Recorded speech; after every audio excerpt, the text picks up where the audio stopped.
to today's episode of the Sports Clinic podcast. In the clinic with me today are two Manchester United fans. We have Hassan Hussein Qureshi, a friend and a sports analyst. He works extensively in sports analytics, PR, media, and he's joined by Ismail Faruqi, who is the chairman and the founder of the Manchester United Supporters Club in Pakistan. Welcome, gentlemen. Thank you for joining me. Hi, thank you for having us. Thank you, Dr. Saab. It's wonderful to be here with you, and always wonderful to be here with my skipper. So we had a great weekend, obviously, I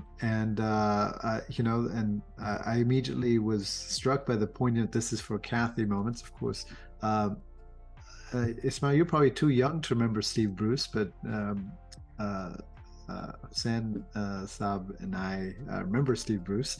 But this felt like that, almost from nowhere. We were huffing and puffing, but not doing anything, and then you get two amazing goals, and that sort of changes the trajectory. Because when I looked at the league table today, 12 points after 8 games, but really only 4 points off 5th, which, as you know, it's not top 4 anymore, it's potentially top 5. So do we look at this game as glossing over the cracks, or is this just reward for some moments of basically misfortune that we've had in the league this season? Yeah, so it's been a bit of both, actually. It's been a bit of misfortune as well, and then it's also papering over the cracks. But when football is a confidence game, so obviously it's a results-based business. Results breeds confidence as well. So as long as you're getting results, you're going to get confidence, and as long as you're confident in your results and your abilities, then obviously you're going to produce better performances, better results as well. Because we've lost a few games and drawn a few games this season as well that we haven't deserved to lose. So that also kills the confidence as well. So yeah, it's been a bit of both, actually. I would agree. I think it's a bit of both, Doc. And one of the things is that you're going into a break, like Ismail said, with more confidence. You have the possibility of, you're now 2 weeks of getting players back, which you've not had the luxury of now. I know people are pointing out every team has injuries. It's been a horrendous run of injuries for us. The confidence is low when you go on and lose the kind of games that you look at losing. So a lot of people are like, well, is it important enough? Anytime you win a game of football, it's important. Anytime you win a game of football with literally the last shot of the game is good enough. It's always good enough. You can never, ever write off a win. I've had people saying, well, there was nothing riding on it, or like you said, 4 points off of 5th. And an interesting stat that I saw yesterday when people are pointing out, Ten Hag, in the midst of possibly one of the worst runs of his career, 6 points off of the greatest manager to have ever played the game, apparently, who's now lost 3 in a row as well. So it's interesting how you go. A 1-0 loss deflates you completely. You come back with this, players come back with this, the fans come back with a lot of confidence. And like you rightly said, for Lady Kathy, just written in the stars that you have a Scottish player go out on the day that we pay homage to someone whose influence on United was incredible. If it wasn't for her and everything that she did for Sir Alex, we owe a great debt to her as well. So it's just written in the stars. You go in. You never know. We have seen moments like this.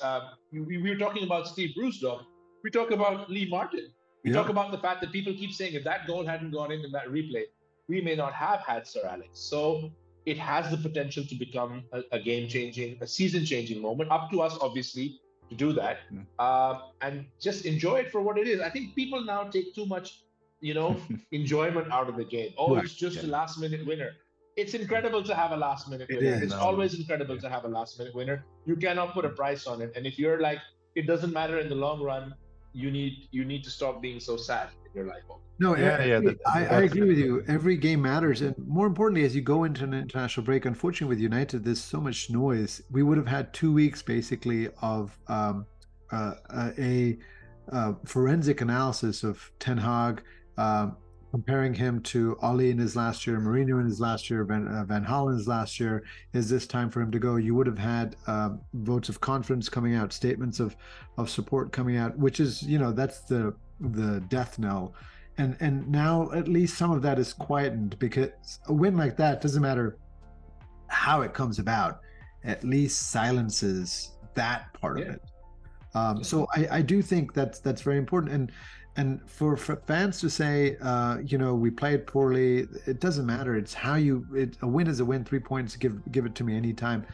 So speaking of Ten Hag, let's put the Brentford game aside. Going up into the Brentford game again, I think Jamie Jackson had a piece about how voices and sources in the hierarchy had said that Ten Hag has support, stuff that I never like hearing, because that's a vote of confidence that you dread as a manager. Was there any question about his job being under threat? To me, I don't think that was ever a argument that was had any merit. But certainly you couldn't ignore it if we'd lost to Brentford, and with games against City coming up and so on and so forth. You can easily see, and this has happened with other managers, you go down this slippery slope where you just can't turn the tide around. Do you think he basically has carte blanche based on who he is, what he did last year, and so on and so forth? That doesn't actually matter at United, and especially under these owners, because Ole had a fantastic second season as well. And then within 4 to 5 months, he was sacked, and he was in a similar position as well, especially in the league table. And we were losing matches left, right, and center, and by very huge margins as well.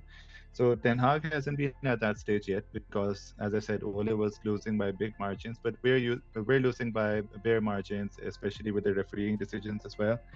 So with Erik Ten Hag, there's a lot of credit in the bank, which he actually deserves, because people keep saying he spent, but he didn't really spend. It's not his pocket money. So actually, whatever he spends, that's based on his success. He came third last season. He reached the FA Cup final as well. He won the Carabao Cup as well. So he has a lot of credit. But now we should stop this actually theme that every single time we have to sack the manager. Obviously, if we sack Erik Ten Hag, we can bring on the next one. He's going to last 2 years, 3 years max under this ownership, and then we're going to repeat the same cycle. So the players have to be held responsible for all of this. So for me, his job has never been in danger. But as you said, whenever the media says that, okay, the Glazers brief it out that his job is safe, then that means that he doesn't have much long left. So hopefully the results start turning, and we can go on a consistent run now. For me, the performances are irrelevant at the moment, especially with injuries. We keep winning, his job is safe, and I'll enjoy every win. I would agree. Also, I think, like Ismail said, most importantly, Doc, thing is that with these owners, it's you never know, because they have a history of doing this to people. Happened to Ole. And then again, I love the spending argument that gets thrown at us every time, more than anywhere else. When you're trying to fix problems, it's not like he's just going to go to the academy and bring out 7 or 8 new players to replace them. And there have been nothing but horrible spending by United ever since Sir Alex left. And he has to now, there are players there that literally were there 8 years ago or 7 years ago. And he has to go ahead and change that. And it's just unbelievable. You wouldn't see that happen anywhere else. I don't also believe that his job is in danger, but unfortunately, with these owners, too many other things come into it. It is about time the players that had Mourinho and Solskjaer sacked have to also start being held responsible. There are valid criticisms that you can have against Ten Hag. Absolutely, nobody is devoid of criticism. You can talk about in-game management and other things, but like Ismail said, he's not spending his pocket. He's spending money to try and fix the problems that he's inherited. The fact that you have to play the guy you signed as a very integral part of your midfield at left back in 4 of his first 4 games should sum everything up for you. And yes, the injuries mitigate a lot of those circumstances. Why is it such an issue with regards to Jovinot? Again, it comes back to the same thing. It comes back to the owners. And the fact that you have owners who I believe are willing to push anyone and absolutely anyone under the bus, as long as it takes them out of the limelight, as long as it, takes away from the fact that it's been their mismanagement and their absolute refusal to run this club in a professional manner. Uh, they're more than happy to look for scapegoats. And as we all know, it's easier to sack one guy and his four assistants than it is to sack 10 or 15 players who have resale value. No, I agree. I think it would be nihilistic to sack Ten Hag at this point. There's a lot of problems at United. He's not one of them. He's not perfect. Managers make mistakes. He's allowed to make mistakes. But when you look at the mess that he inherited, I think Rob Dawson had a piece about how 20 plus players basically have been culled in the 1 year that he's been there. And when you look at the last game, basically against Galatasaray, you had Maguire, Martial, and Donny van de Beek coming on as substitutes to try and rescue a game. That tells you everything you need to know about the state of Manchester United.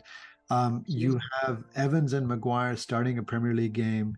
You have as you mentioned, Amrabat at left back in the Premier League. This is not a club that is run well. And the question can easily be asked: can any manager be successful in such a structure? I'll ask you that question: can any manager under this ownership and this structure ever be successful?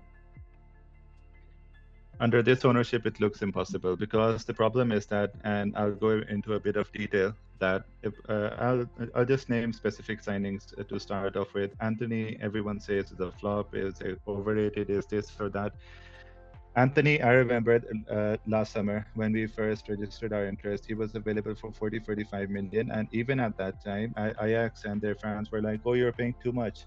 But then we had to buy Martinez first, and then we had to unsettle their other signings as well, like Robbie. Ajax wanted to sign, we wanted to sign him as well, and we pissed off Ajax to a point, especially late until the window when they could demand whatever they want. That's not on Ten Hag. Ten Hag wanted Anthony for 40, 45 million, and then he wanted Cody Gakpo as well, who was available for 20, 25 million at the same time. You get two quality players for a maximum of 50 million. Instead, you spend 80, 83 million on one. That's not on Ten Hag. He's going to keep suggesting players, and it's the job of the owners to actually act on that and then not interfere with the sales, not interfere with the purchases. He knows when to recommend a player. Like even Amrabat. Like I'm not a big Amrabat fan. I didn't think that he had that quality that was necessary to succeed at United. But the problem is that Eric Ten Hag foresees things. I'm actually an internet fan, so I'm not a qualified coach. In January, I saw that Eric Ten Hag wanted a right back. We targeted Frimpong, we targeted Fresneda, we targeted a few other good right backs as well. Even at that point, I as a fan, I was like, why? Boban Bissaka is playing well. But before he was playing well, he was out for half a season because of a back injury. Again, he's out for half a season because of a back injury. Dalo, we all know he's inconsistent. So the problem with this was that Eric Ten Hag identified this in January. The Glazers didn't act on it. They gave him Wout Weghorst and they gave him Marcel Sabitzer as well in January. He didn't get a right back, and even now, Amrabat, for me, Casemiro is world class. For me, he's the best DM in the world. But the problem is that it's me as a fan. He knows that Casemiro is nearing his end, and we've seen that this season as well. So he identified Amrabat. He had to fight for it. He wanted him early June. He got it. He got him in at the end of August, and then he had to play him at left back as well. So these are just a few examples. I can name a lot more. Like you said, Martial and Maguire, Van de Beek. Eric Ten Hag wanted all three of them gone in the summer. He wanted their replacements, and he didn't get them. That's why he has to play these players versus Galatasaray or other teams as well. So under this ownership, any manager is going to fail because you cannot implement anything. People say he doesn't have his ideology, he doesn't have his tactics. He cannot implement any of that without his own signings. I think one very I'll break this into two, Doc. So when we look at the players, the managers that have come, Jose Mourinho finishes second. He gets Lee Grant to go on and the next year to try and win the title. He doesn't get to spend any of that money. You go Ole Gunnar Solskjaer finishes second. You don't spend as much as the others. One question that I keep asking people and don't get a good enough answer for Manchester United. Now you can hate Manchester United as much as you want. You can be the most biased anti-United fan out there. You cannot deny the fact that Manchester United is one of the two biggest names in world football alongside Real Madrid. Why did Pep Guardiola refuse you? He did not refuse you because he did not want to carry on Sir Alex Ferguson's mantle. You have any other owners. Pep Guardiola is jumping on the same train that took him to Bayern Munich and guaranteed him titles, jumping on the same train that will eventually take him to PSG and get him titles because it's guaranteed to do well. He refused. Carlo Ancelotti, one of the finest managers to have ever managed in the game. He'd rather go to Everton than seriously consider Manchester. This is the guy who has gone and done well twice at Real Madrid. He's done well at Milan. He's done. Why are all these top class managers refusing you? Because they don't want to work under this ownership. Because they know that if you perform a miracle, you're going to actually be hampered. It's you're better off not making the top four at Manchester United than you are making the top four at Manchester United, because the minute you have to play in the CL, in the Champions League, these owners don't want to go on and spend money. Now, we keep hearing about one of the main reasons we're unsure about selling Anthony Martial is because Joel Glazer is a fan. That makes zero sense to me. If the player, and look, I have enjoyed watching Anthony Martial. I think on his day he can be incredible. If it's not working out, the owner deciding this, like Ismail rightly said with regards to Ten Hag, how many of these guys are his signings? Now he identifies his signings and tells you, you don't act on them. The man has you second. Skip, correct me if I'm wrong. 4 points off of top place in January. You get him Wout Weghorst on a loan. Everybody berates Weghorst. You know what you're getting Weghorst for. It's not to score goals, it's to fight for you. You get him Marcel Sabitzer on a loan, who actually goes on and does really well for you. You don't buy him these players. You don't give him the confidence to know that these guys are going to be there the next season after. You get him those guys on a loan. You don't get him a right back. You see constant holes in this team, and they don't need. I don't know any other team that needs 2.5 to 3 months to sign a player and then they can go and sign players. I keep thinking back to that year, and it's something that'll always stay with me. Ismail will remember this, Doc. You will remember this. That you get back and the season's about to start, or I think the season has just finished, and you go, we've signed Anderson, we've signed Nani, we've signed Hargreaves. And you go, what? In one day? Yeah. And who do we get at the last minute because of how difficult things are made? Tevez. So you identify the players and you sign them. Ten Hag, and then we keep hearing Ten Hag only signs players from the Dutch league. Ten Hag only signs players because you don't have a scouting network worth for him to look at and say, yes, I'm going to go sign these players.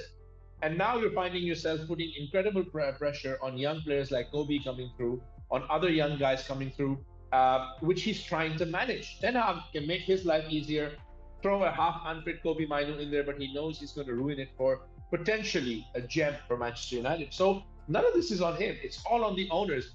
I don't believe any manager comes in and is successful here. Especially when you look at Louis van Gaal and Jose Mourinho, you look at the last 30 years, these are two of the most successful managers of all time. They're in the top 10. These are Champions League winners, multiple league title winners. They both fail. You signed for Van Gaal all the players you should have signed for Mourinho. You signed for Mourinho all the players you should have signed for Moyes. It makes no sense. So I think that is one reason that the world's top managers, established managers, turn you down. You're only able to turn to someone who loves the club as much as Ole Gunnar Solskjaer. You can despise Ole Gunnar Solskjaer if you want to despise a United legend. Good for you. But he loved this club and he came and gave it everything that he had. And Erik ten Hag will go on, if you get rid of him, he will go on and be very, very successful in Germany, in France, in Spain, anywhere that he goes, because he's a manager who knows what he wants. They will back him. I don't think, Doc. I think Sir Alex Ferguson doesn't survive under these owners for what they are now. Sir Alex only managed to make the miracles happen that he made happen because he'd been there that long. Plus, he had David Gill and he had equity in the bank from the fans. But you raise great points, and it's this scouting system that basically said no to Haaland before he went to Salzburg. That said no to Moses Caicedo, to Julian Alvarez, and the same scouts who said instead of Jack Grealish, we should get Donny Van de Beek for Ali. So, and the other thing is, Ali had an interview with Andy Mitten about a month ago where he brought up this three signings rule, which I thought was interesting. And if you go back to Ten Hag's first year, I think that rule is in some way still in place because he basically signed Christian Eriksen for free. He signed a backup left back in Terrell Malacia, and then he signed Licha Martinez. It's only after Brighton and Brentford that the Glazers got the credit card out, used the Bank of America credit facility to then get Casemiro and Anthony, who now was at 85 as opposed to 40-45 because we'd basically pissed off the Glazers. Ajax the whole stuff. Yeah, and so you're right. I don't think when people say the Glazers have spent money, they've spent money, but they've spent what I would call superficial money.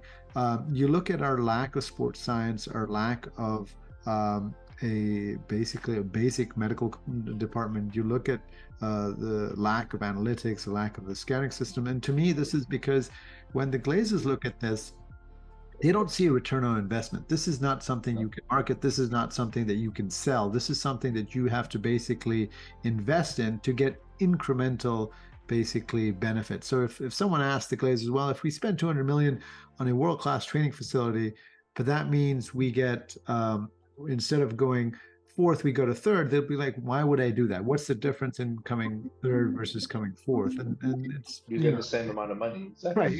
Maybe you get 10, 12 million pounds more, but to them, and that's how they've run this. They're basically running on a shoestring budget. And it's the greatness of Manchester United's commercial appeal. They're still able to generate revenues of 500, 600 million. You can still get a deal with the Snapdragon and Adidas signing up. But these are just these Glazers have absolutely basically taken a Ferrari and turned it into a moped, if not worse. Next question for you guys. Let's go touch on some of the players. Marcus Rashford. He takes a lot of flack. What's been interesting is that I think he's been substituted now 3 games in a row. It was something that didn't happen last year, and rarely have managers who have had him done it before. What should we make of that, Phil? I mean, I think it's interesting with Marcus in that obviously he's getting a lot of criticism. I think the effort is there. We're just obviously not seeing the end product at the moment. He preferred to play out wide. We kept hearing a lot about how he doesn't work with Rasmus, yet I believe people don't realize that they've only had limited time together. So it's not going to be like, he's miraculously just going to be on the same wavelength. Sometimes that works. He is struggling by the standards that he set for himself last year. I think he is having that problem. It's also really ridiculous that he's not able to take a break and the ideal person that would be there to replace him is being petulant at the moment and, would rather just sulk and play FIFA till 4 in the morning, something even I don't manage to do, then actually go out there and work hard and take some of that pressure off of Marcus. So I think with a little bit more rhythm, with a little bit more time, it gets better. It's a concern. But Marcus has this thing where he will blow hot and cold. And I think the incredible amount of pressure he's had since making his debut to now, to just being that player that always has to, deliver, and then being that player who gets judged for his off-field activities, good, I might add, good activities more than any other. At times, you think he's going out there and slaughtering hungry children and not feeding them and not fighting for them the way they try and portray him. How dare he have business interests? How dare he spend money? How dare he do anything for his mother? So I think some of that sometimes takes a toll. But I think obviously when Marcus Rashford is flying, it becomes better for United. I don't have a problem with him coming off. Even you go on and win games, I think it's okay for him also to realize that there are times that he can come off. He can have that little break. I want nothing more right now than for England to drop him so he gets a rest. I'm obviously a massive England fan, but I don't like the way Gareth Southgate treats the vast majority of Manchester United players. So if he would rather play, anyone else over there, that's okay. But I think Rashford right now is going through a bit of a tough time. He is being asked to do a lot of things. He's not being able to do it. But when obviously he hits form, then you see a massive improvement. For Marcus, obviously the issue is that they don't actually like to see a young black successful man, and that's the main issue with the media. So if you look at his performances, and this is my complaint with our own fans as well, because Marcus And also, there are a few players in a different category that will try. Even if they're in bad form, they will demand the ball, they will try and make things happen. Obviously, if they're not informed, they will fail. But I would always prefer a player who tries. Like everyone criticized Fred, for example, last season and the season before that. Fred never ever shied away from the ball. He always demanded the ball. Yes, he would always pass to the opposition as well, but he would always demand the ball, and then he would always try and make things happen, and he also did make things happen. And I would always prefer such players, because we have some players in our squad who, when things aren't going well, they will shy away. They will not demand the ball. And if you're not demanding the ball, if you're just standing there, if you're just pretending to work hard, then you're not making any mistakes, and the fans will not criticize you. Our players understand this. They take advantage of this, because even against Bayern Munich, and as Hassan Bhai also just mentioned, that how many games has he played with Rasmus? The last game, he gave it a terrific assist in the Galatasaray match as well to Holland, and they play well off each other. They just started playing, so it's not going to come overnight, and it's not their job as well. We have about 6 to 7 attackers. The focus is always on Rashford. Did he score? Did he assist? No. Then be quiet. That's not how football is played. Obviously, he was taken off, and Eric Ten Hag was justified in that because he won, and people. Uh, Garnacho started the season, I think, the first 2 to 3 games, and he failed miserably in the sense that he did not have an impact that he usually has when he comes on as a sub. So now what happens is that Garnacho performs as a sub, and then like he did in the last match versus Brentford as well, he played really well. But now, if you start him, he doesn't play well, and then you'll go back. Okay, no. Actually, he should be a super sub. We should start with Marcus Rashford. He scored third last season, and I see this with our fans all the time. The player who is not playing, he is the best. The players who are playing are the worst, and this happens all the time. Like everyone wanted Harry Maguire out in the summer. He's not been playing, but because we've been conceding goals, no, actually, Harry Maguire is really good. I don't know why he doesn't play. I'm hearing this from our own fans who abused him to, I mean, unimaginable. Uh, it's been very, very weird, the abuses that he has received as well. So with Marcus, I trust him. I don't have any issues with him. He's going to produce. You just need to back him. He just needs a goal. Goal scorers will always thrive on confidence, and he is a confidence player, but we all know that. But once he gets going, there's not going to be anyone who is going to stop him. And with the Manchester City game coming up as well, he loves to score against them. So let's see. Maybe it starts from there. I do think that fans always love a backup, but I will say this about Maguire and Lindelof. There's a reason they're squad players, and when you have squad players, you basically want to limit how many minutes they get, because when they get overexposed, which unfortunately the injury situation has caused us, then you see all their awards. Let's touch briefly on, you brought up Fred. I think if we had a proper director of football, we would have replaced that Fred position a lot better. I don't think we replaced it. Amrabat is the replacement, but he was almost in. I know Ten Hag wanted him for a long time, but to get him on loan on the last day of the season makes it seem like this wasn't some sort of grand plan. And I do think we need a proper director of football. But let's talk about Casemiro. Ten Hag brought him off, and he was asked in the press conference afterwards, well, why'd you bring it off? And he said, well, I wanted us to play football, which is why I brought Christian Eriksen. Is that ominous? Do we think that he's going to start the transition earlier than we would have liked, from Casemiro to Kobe Mainu, or having Amrabat as that holding position?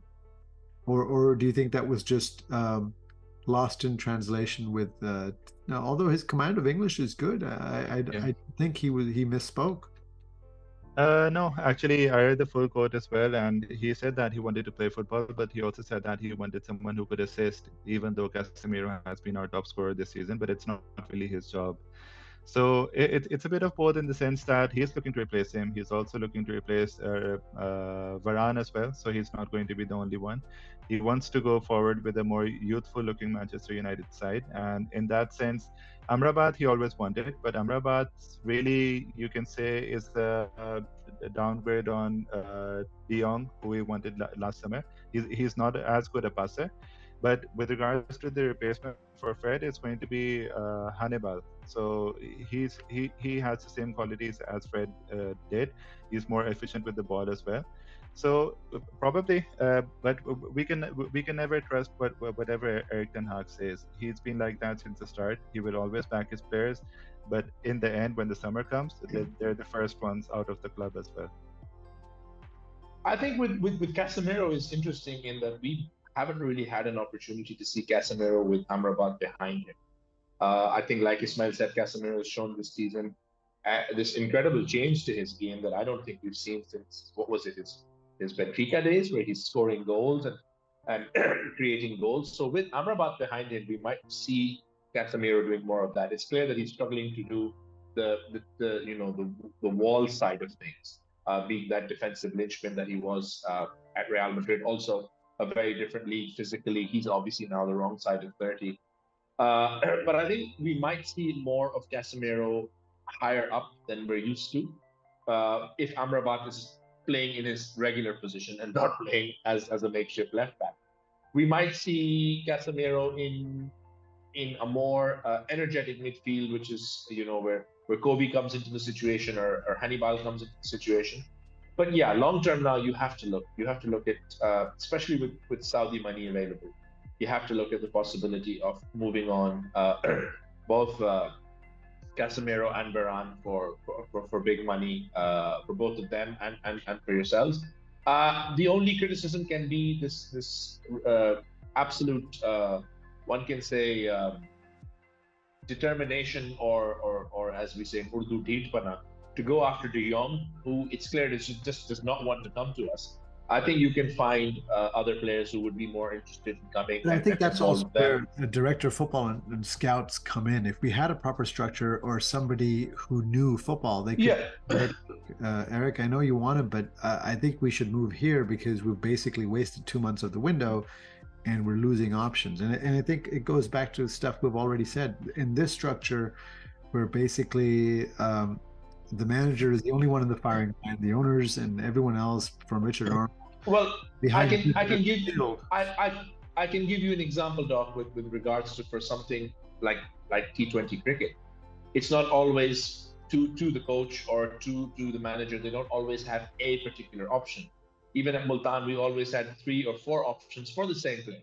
And then it would be suggested that yes, you're not getting this guy, but this other guy, in terms of numbers, can do somewhat of a similar job. And so you have to. And you're absolutely right. Why would he trust those people who would tell him, "No, you don't need to sign De Jong. We can talk Mark Noble out of retirement."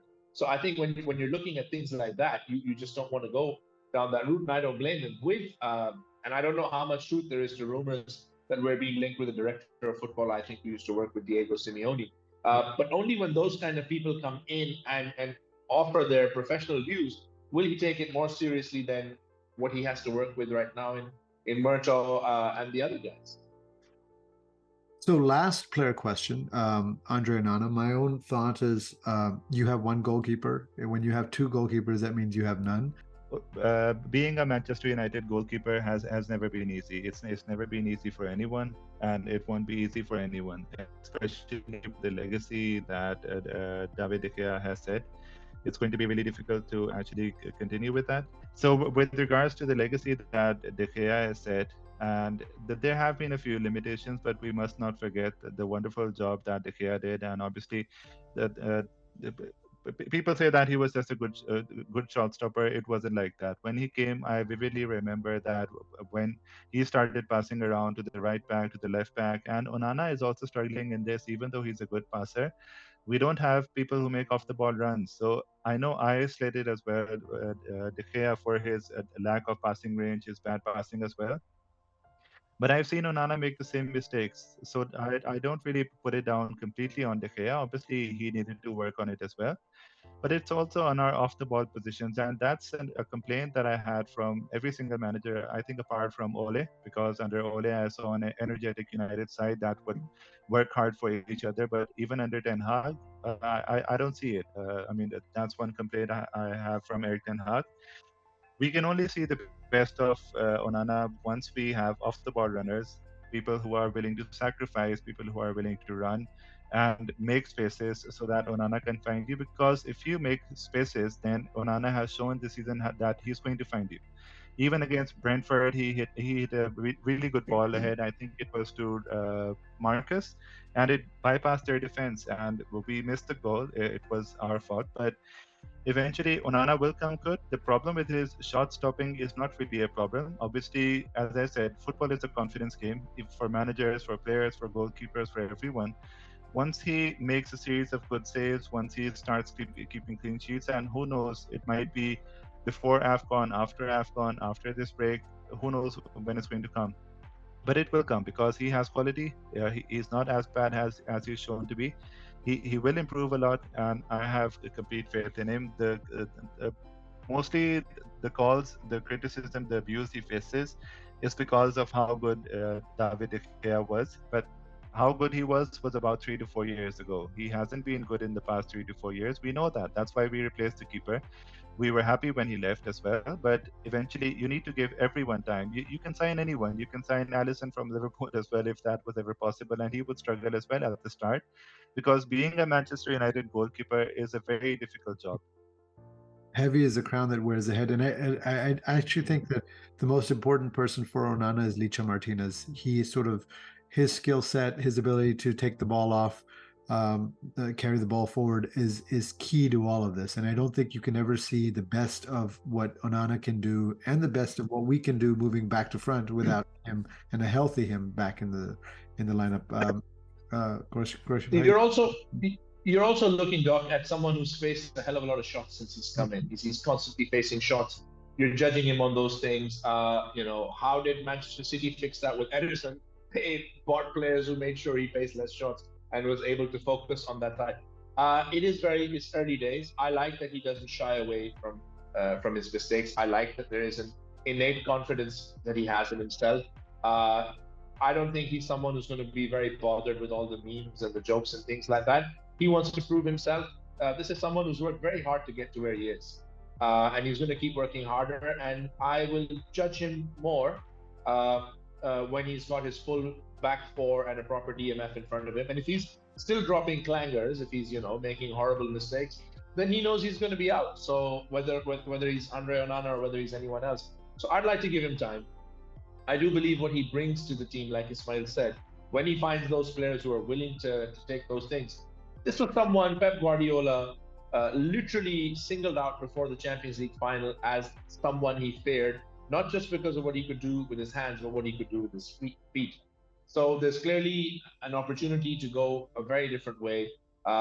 Like Ismail spoke about De Gea and De Gea's incredible amount of service to United that went on for a very long time. Not every goalkeeper is going to be Edwin van der Sar or Peter Schmeichel, especially playing in a team that is struggling, playing in a team that's going through a rebuilding phase, all of those issues. It's not always easy. So I think it's very, very early to judge him. There can be improvements, but I think nobody knows that better than Andre Onana. He's going to look at those mistakes and want to improve far more than some kid on Twitter sitting there saying, well, Papa the wrists really should do better. Yeah. I think a guy who's played at the highest level and played for two of the bigger clubs in the world and played for his country will care about that a lot more. And continuing on from this as well, it also depends if Erik Ten Hag is going to be afforded the chance to replace him. Let's say if he fails, but that never happens at United because if he keeps dropping clangers, and that's also where the ownership problem comes as well. He spent 55 million on Onana. If he fails, he's there for 5 years. You compare that to how Pep got rid of goalkeepers and right backs when he started at City. Bravo came in and we were told he's the greatest goalkeeper of all time, was gone 6 months later. Even Arteta as well. He had Ramsdale last season for 30 million. Raya. Now he has a David Raya as well. So these managers have that luxury. We don't. Last two questions. One on the sale. Number one, will the Glazers sell within this calendar year in 2023? And second question is, what position do you see Manchester United come the start of the FA Cup third round in January? So with the Glazers, I don't think they're leaving. The best scenario currently that I'm seeing is going to be a minority investment. Who that's going to come from, I don't know. But that's my best hope right now, that we're stuck with them. At least if we can get some minority investments to improve the status of the club, improve the financial health of the club, then that's our best bet at the moment. With regards to the position, I still think that we're going to win at least one trophy, whether that's the FA Cup or Carabao Cup, who knows. Obviously, we don't have anything in us to go deep into the Champions League. If that happens, that's great. But right now, we don't even know if we're going to pass the group Well, stage. do you think we'll be come January of 2024 when the FA Cup third round starts? Do you think we'll be in the draw for the round of 16 for the Champions League? And what do you think our league position is going to be in January? I hope, but I'm not confident, because Copenhagen away is not an easy place to go to, and Bayern. Copenhagen home is not easy either. Yeah. At this point, no game is going to be easy. But if we're firing on all cylinders, if we have Rashford back in form, if we had Højlund is scoring goals, I'm not worried about him. Anthony has just come back, so if he just start scoring goals and take some scoring pressure off of Casemiro, I think we're actually going to do well. But we'll need a perfect run for this. So if by January, I think we'll be in and around top 4, around 6th. And with regards to Champions League, I don't think that we're going to make it. Yeah, continuing from there, I think Europa League might be our best hope. Might be looking hopefully to finish third in this group after having lost the first 2 games. And then, hopefully finally cross that monkey off the back and go on. And I know we won it under Mourinho, but we've come so close the last couple of times. I think 6 would be pretty good if we're in and around 6, hopefully not too far. Unless, of course, this incredible run that Pep Guardiola is on hopefully continues. And then we're both somewhere on 8th and 9th, then it's acceptable. With regards to the sale, I think the best bet is, as Ismail said, probably minority investment. That'll only come from Ratcliffe. I don't see it coming from anywhere else. Will they sell, Doc? Will all depend on how much pressure the fans are put on.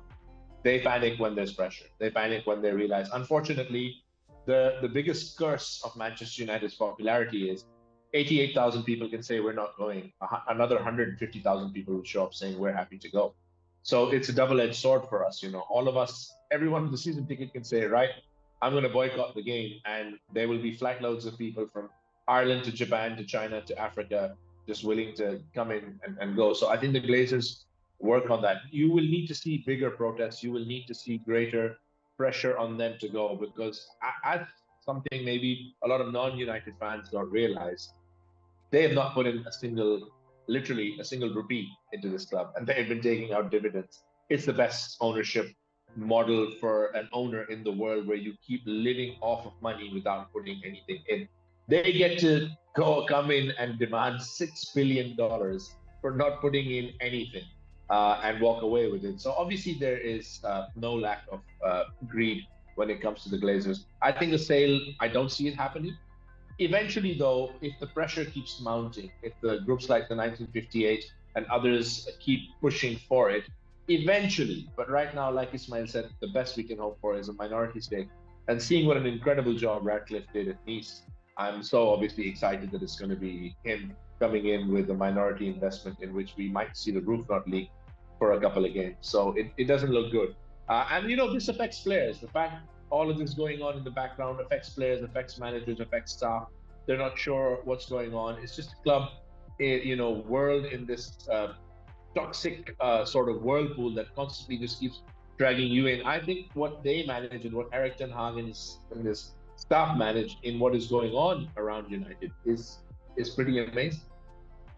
I'll take the optimist view then. I think the Glazers will sell before the end of this calendar year, and I see us as in 5th come January. I think there's enough folks returning. I think there's enough there's enough there. I think Mason Mount is finally showing why Ten Hag wanted him. Rasmus is basically a superstar in waiting. We can get some. You just need a little bit of, rub of the green, so to speak. We've been unlucky. Yeah. You need some of these. Yeah, for sure. You need some of these For refs sure. to basically look at us like City. Yeah. And then it would be a good start. Correct. So, but thank you both for coming on. Let's enjoy this 2-week break. It's not like there's anything else happening in the world of sports to keep us occupied. But I know that as soon as we come back, it's basically Sheffield United, and then of course the City game, which has always been the bedrock. And unlike Arsenal, who hadn't been City in 12 years, we beat City at least once a year. So, thank you very much. Thank you so much for the opportunity, Doc. Wonderful to be here.